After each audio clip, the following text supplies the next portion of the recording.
এবং তার অসংখ্য সাহাবী, তাবি, তাবে তাবি, এমনকি ইমাম আবু হানিফা রহিমাহুল্লাহ ও ব্যবসায়ী ছিলেন।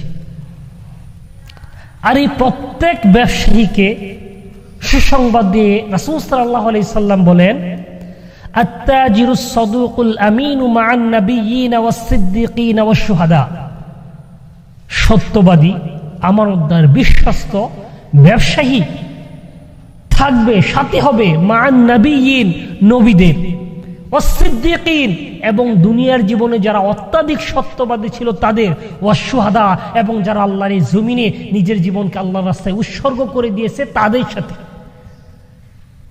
এই নবী, সিদ্দিক, শহীদদের সাথে কারা থাকবে?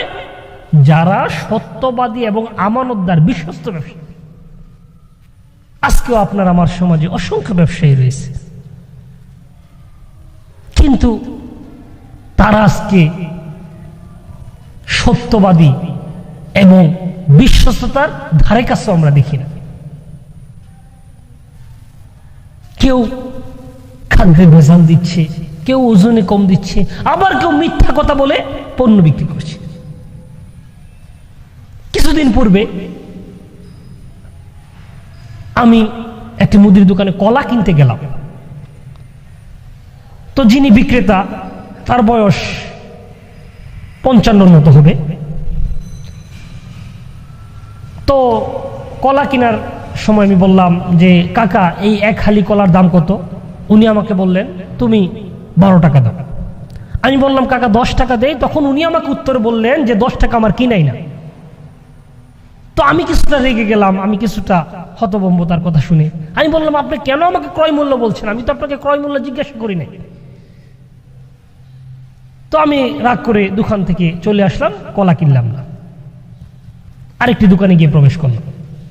ওইখানেও মুরব্বীর বয়স 50-এর মতো হবে, পাকনা দাড়িওয়ালা, দেখে নামাজি মনে হলো। ওইখানকার কলাগুলো আরো কিছু ভালো দেখে আমার মনে হলো আরো কিছু বেশি কিনা। তখন আমি বললাম, কাকা এই এক হালি কলার, এক কুড়ি কলার দাম কত? তখন সে আমাকে বলল, এই এক কুড়ি কলার দাম 50 টাকা। আমি বললাম, কাকা আমি 45 টাকা দেই। তখন তুমি আমাকে উত্তর দিল যে 45 টাকা আমার কিনাই। তো এবারও আমি কিছুটা রেগে গেলাম, আপনি কেন আমাকে ক্রয় মূল্য বলছেন? আমি তো আপনাকে ক্রয় মূল্য জিজ্ঞাসা করি নাই। তো আমি রাগ করলে চলেই আসলাম, কলাই কিনলাম। তো এখন আমার বক্তব্য হচ্ছে, যদি তারা আমার কাছে মিথ্যা কথা বলে থাকে, তাহলে কি তাদের এই ইনকামটা, রোজগারটা কি বৈধ হবে? আজকে আপনি ব্যবসায়ী, আপনার বক্তব্য কি? আপনার বক্তব্য হচ্ছে খাদ্যে ভেজাল না দিলে তো চলেই না, ওজনে কম, এটা না দিলে তো লাভই হবে না, আর মিথ্যা কথা এটা তো ব্যবসার মধ্যে সবাই বলে।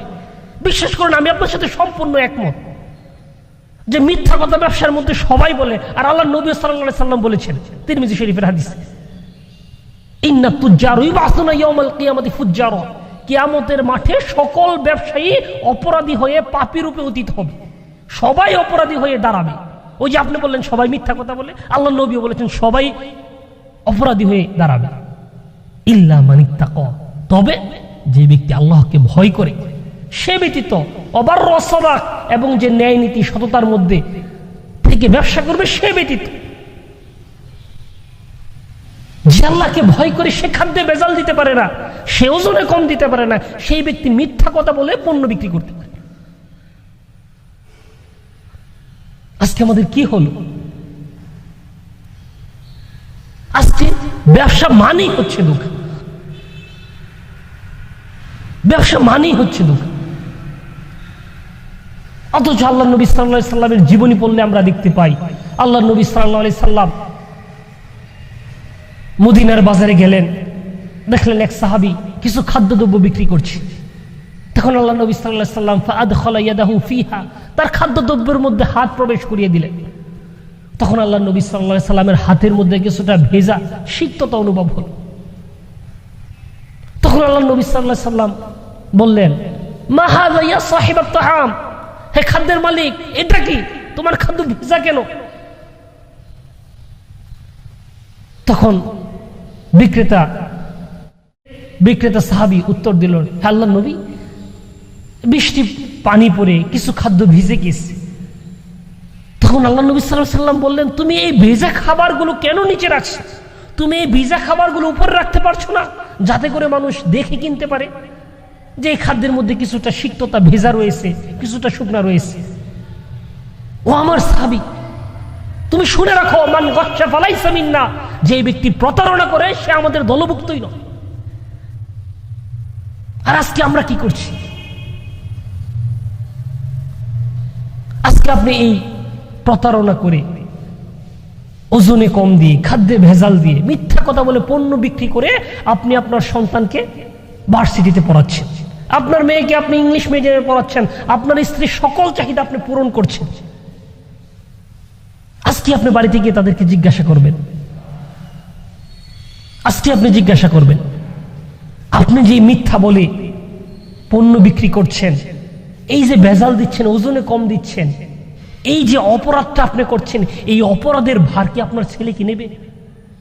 আপনার মেয়ে কি কিঞ্চিত পরিমাণ নেবে? আপনার স্ত্রী, যে আপনার জীবন সঙ্গী, তাকে যদি বলেন যে তুমি তো আমার সব, আমার সকল কিছু তো আমি তোমার তরে ব্যয় করছি, তুমি এই পাপের কিছুটা বোঝা নিও, দেখেন তো আপনার স্ত্রী রাজি হয় কিনা। তাহলে আপনি কার জন্য এগুলো করছেন? কার জন্য?